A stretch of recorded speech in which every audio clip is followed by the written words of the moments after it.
أهلا بكم مشاهدينا إلى هذه الحلقة من مستقبل الطاقة. هذه ملفاتنا: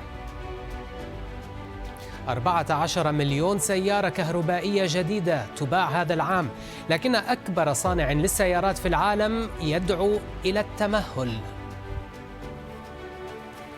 وهل من أمل باختراق عالمي في مجال تقنيات البطاريات؟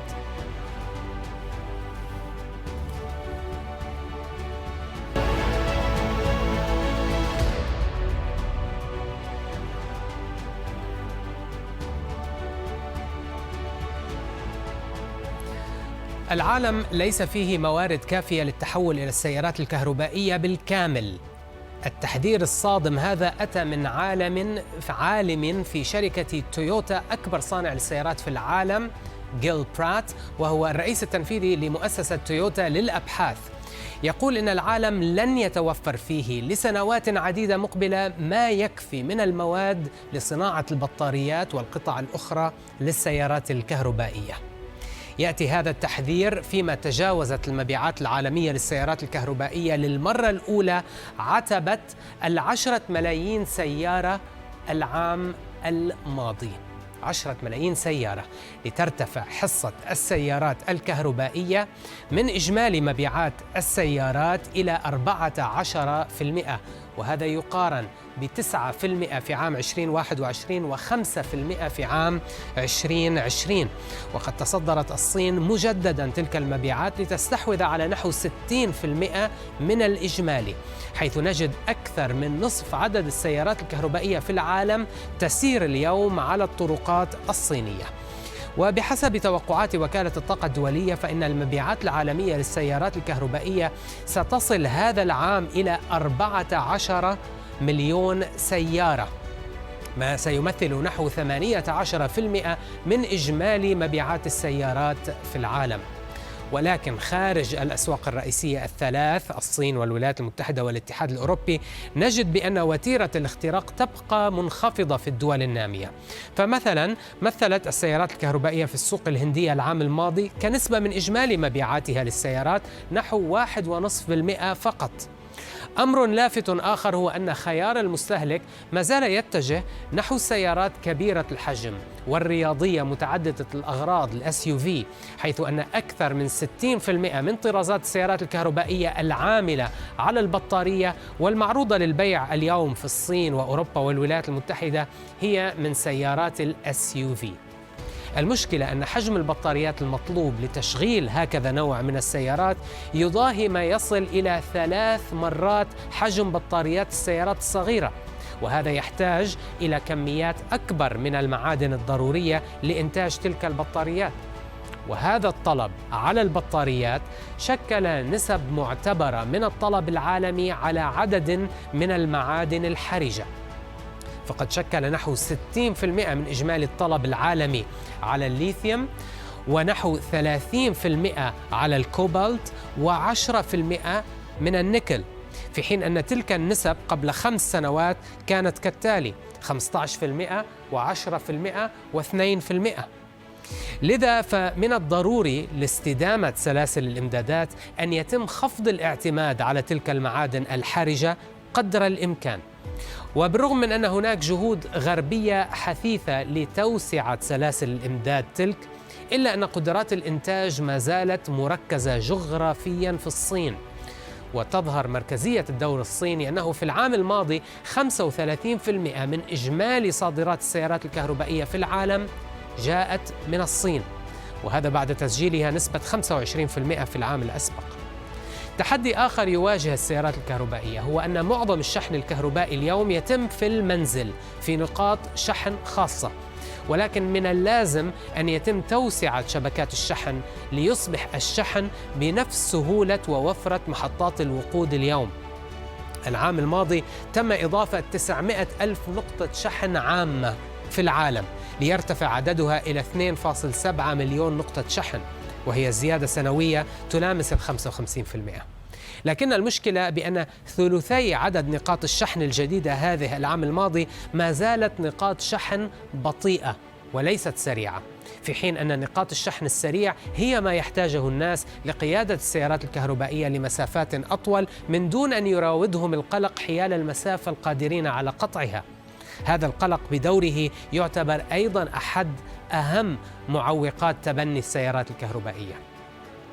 مخاطر أخرى تواجه انتشار السيارات الكهربائية أبرزها حدوث عجز في إمدادات البطاريات ومعادنها، هذا إلى جانب حدوث نقص في أشباه الموصلات والتي تعد ساحة معركة أخرى بين الغرب والصين. عامل خطر آخر هو اضطراب الإمدادات الكهربائية، ففي العام الماضي وفي ضوء عجز في توليد الكهرباء قامت الصين بإيقاف نحو 400 ألف نقطة شحن في البلاد، وفي نفس السنة قامت حكومة كاليفورنيا بدعوة سكان الولاية إلى عدم شحن سياراتهم بسبب ضعف الشبكة وإمداداتها. بالتالي علينا ألا نغفل مدى ثقة الناس بموثوقية الشبكة الكهربائية في ظل تقطع إمداداتها في السنوات القليلة الأخيرة وأثر ذلك على قراراتهم بالتحول إلى السيارات الكهربائية، خاصة وأن اضطراب أمن الطاقة قد أمسى سمة رئيسية في زمن تحول الطاقة.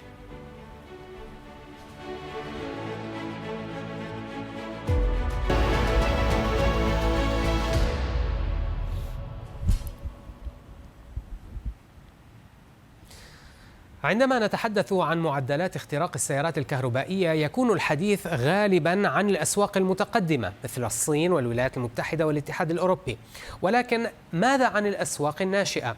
طرحت هذا السؤال على آنا ماري بايسدن، رئيس أبحاث السيارات والبنى التحتية في BMI التابعة لمجموعة فيتش، لنستمع إلى إجابتها في هذه المقابلة الخاصة مع مستقبل الطاقة. It's a very good question because, as you said, we talk about global EV sales, but really it is limited to a small number of major markets and most of them being developed at that. So when we're looking at what are the next emerging markets that are good for growth, we're looking at markets that have similar characteristics to the likes of China, EU, US.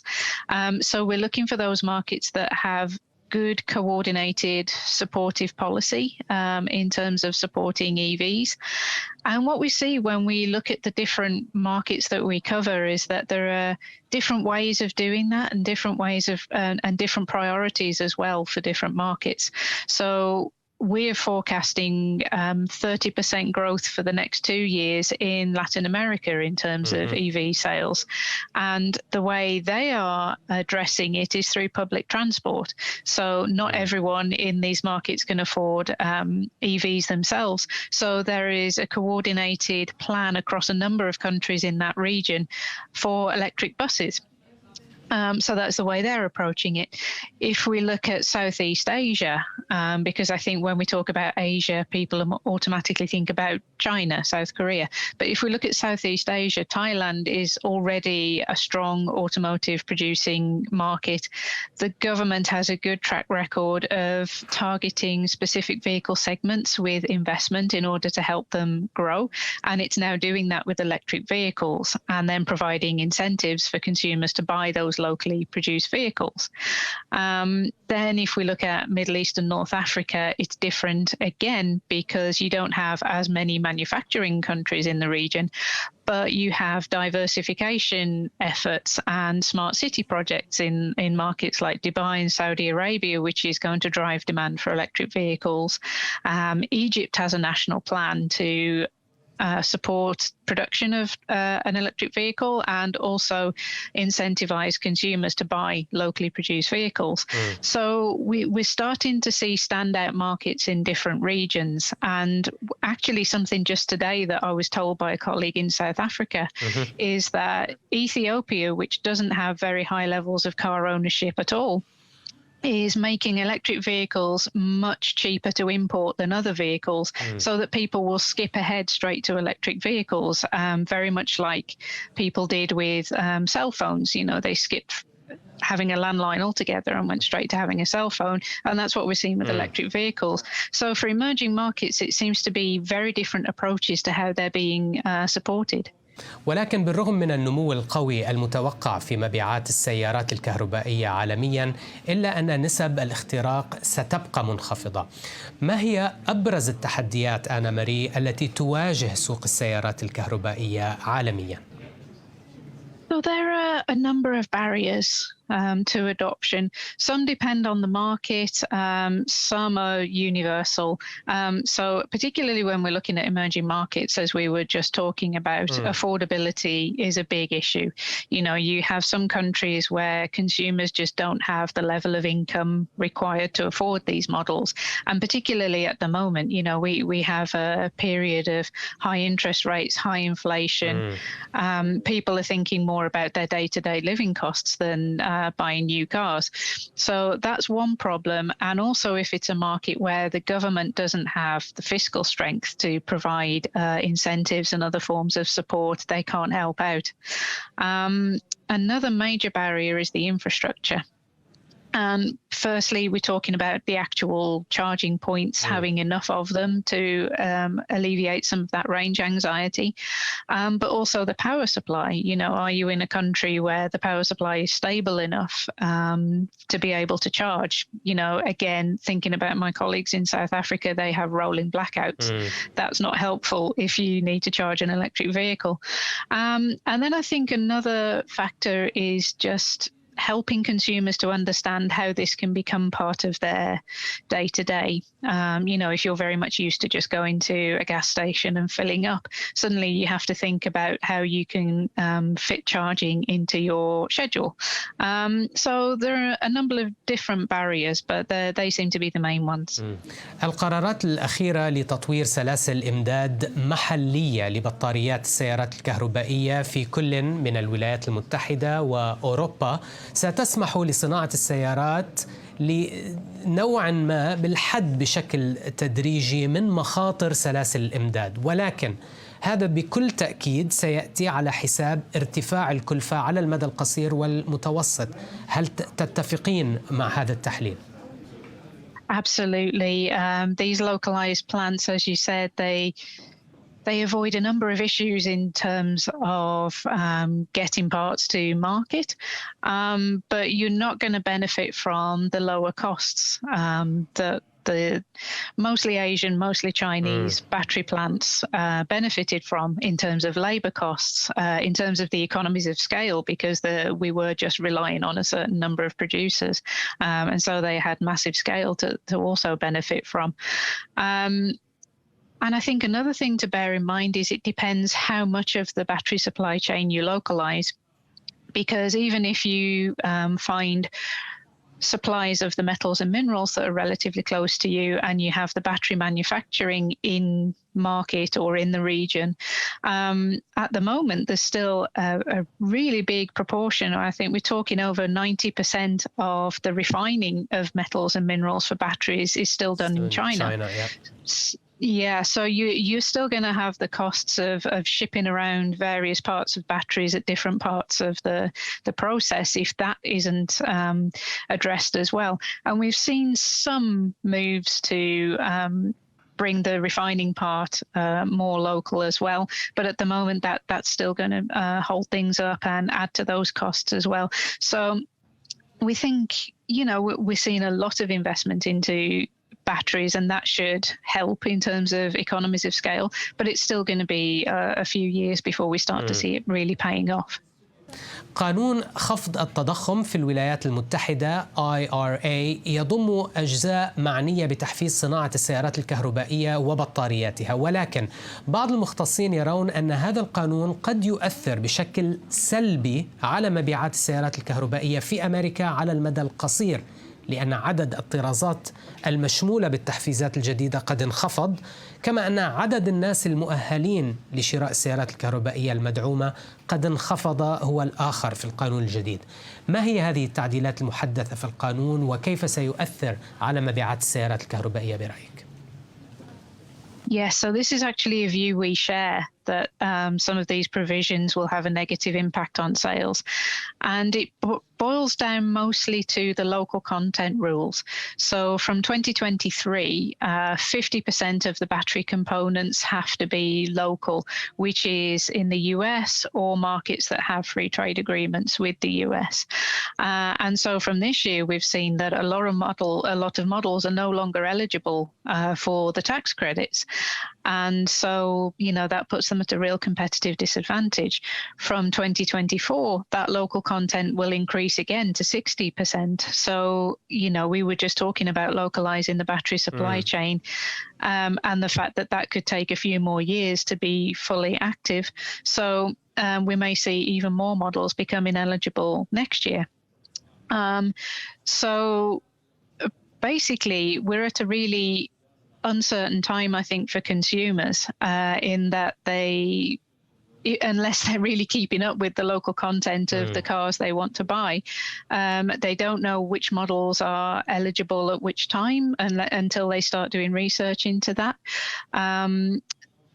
There's also the fact that prices are fluctuating quite a lot in the US at the moment. There's been a lot of news around Tesla and its price cuts, but also, it's been adjusting some prices upwards on some models as well. So there's a lot of up and down, and consumers don't really, know from one week to the next in some cases what prices will be like. Other brands will then follow suit sometimes. So we can see that having a negative impact as well on the pricing and on consumers just really being uncertain as to how things will be. نتوقف مشاهدينا مع فاصل قصير نتابع بعده في مستقبل الطاقة. حل لمشكلة البطارية في السيارات الكهربائية، تبديلها في المحطة بدلاً من الشحن.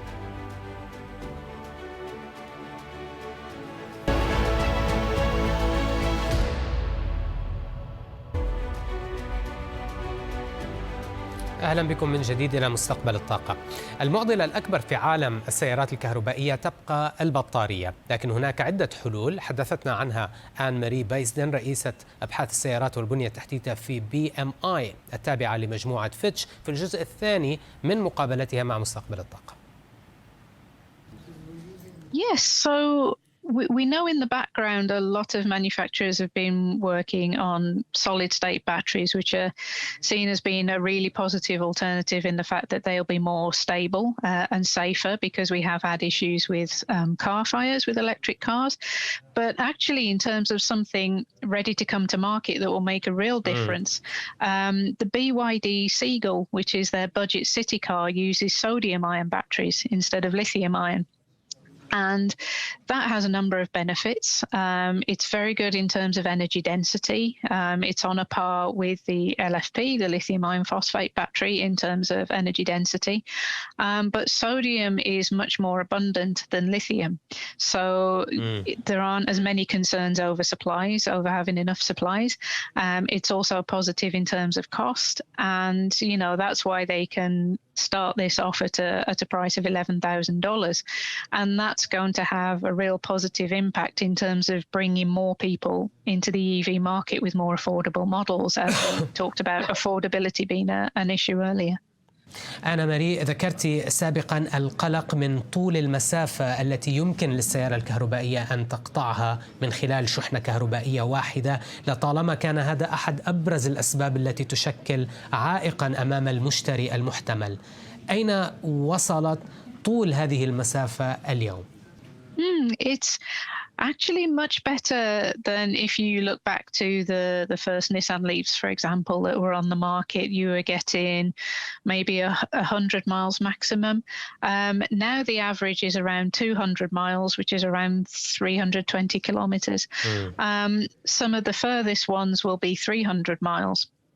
And what that means is you can basically cover a lot more use cases for electric vehicles. We always used to talk about them as being great for short inner city trips, but not so much for longer distances or for a lot of usage in the day. But now if you're talking about 200 or 300 miles at the extreme case, then you're talking more about people who want to do long commutes or who have to make a lot of trips in a day if that's part of their business. So that has been a real improvement. And also we're hearing about alternatives to charging, such as battery swapping. NIO talked recently, the Chinese brand NIO talked about the popularity of its battery swapping stations because it allows people to get the new battery a lot quicker than if they were waiting to charge.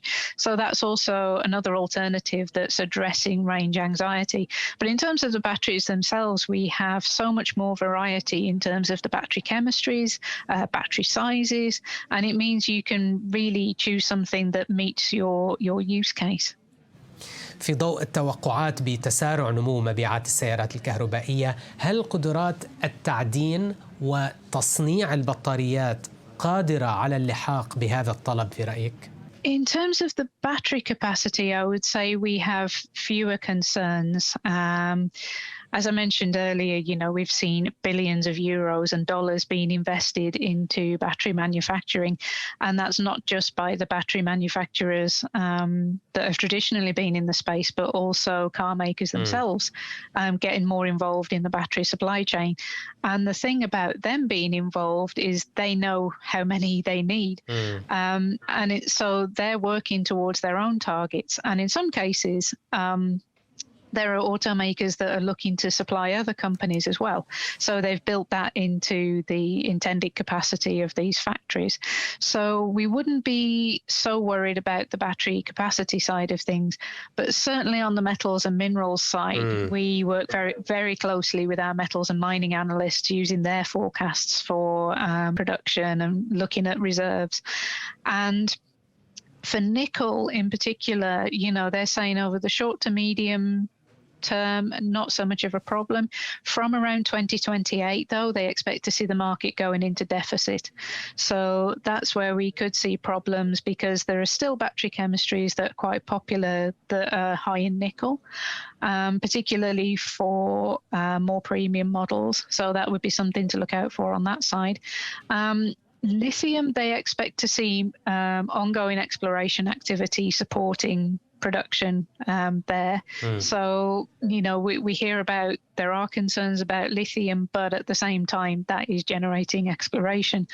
And also they're talking about new techniques and new equipment, which is actually making it more efficient. So that's a plus side for that. But we've also recently heard about new discoveries of lithium reserves in India, for example. So that's also quite heartening that on the lithium side of things, it may not be so bad. أخيراً أنا ماري، تحدثنا عن شبكات الشحن، هل هي قادرة بالفعل على اللحاق هي الأخرى بنمو أعداد السيارات الكهربائية المتوقع؟ It's certainly better than it was, but I think we can still do more if, just thinking about here in the UK, if you think of the number of gas stations, we're still not at that level yet for EV charging points. Although the positive is that you see them in different places to traditional gas stations. So you see them at office parks, you see them at shopping centres. So they can be put in different places. But I think based on the levels of adoption we expect to see, there's still a lot more that can be done. And even in markets like the EU, where there is so much support for green projects in general, there's still more that can be done in a lot of countries.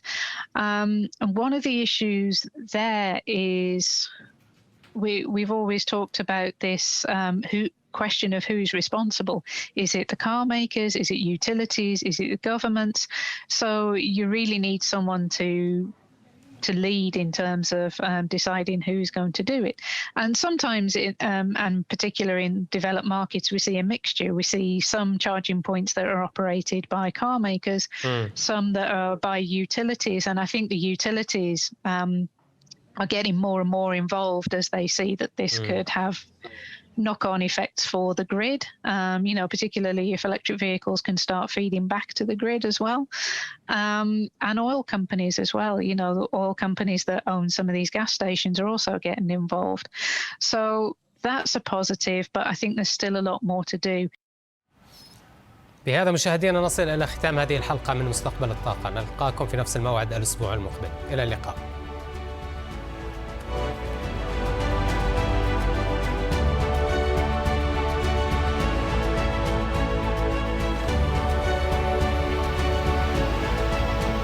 لمتابعة المزيد من الأخبار والبرامج والقصص الإنسانية والوثائقيات والتقارير الإخبارية، لا تنسوا الاشتراك في قناتنا على يوتيوب، الضغط على زر الإعجاب وتفعيل جرس التنبيهات.